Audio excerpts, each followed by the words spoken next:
This is the Lone Creator YouTube. We hope this video helps. You start by confirming your Elevenlabs account and grabbing the API key. This unlocks programmatic access.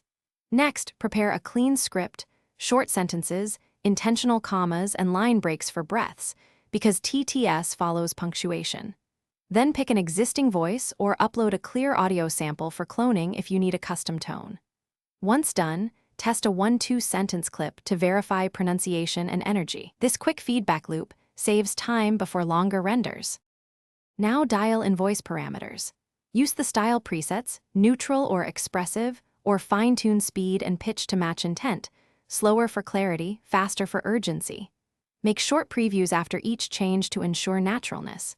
If you need precise timing, add SSML tags or Elevenlabs pause controls to create breaths and emphases.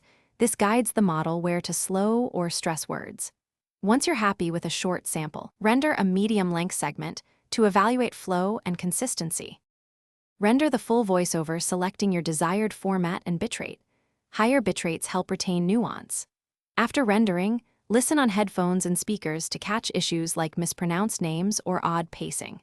If you hear a problem, edit the script or add SSML tags for emphasis and re-render the affected segments rather than the whole file. If mispronunciations persist, re-record a clearer sample for cloning or replace problematic words with phonetic spellings. Contact support only after these fixes. Thanks for watching. Consider subscribing if we helped you.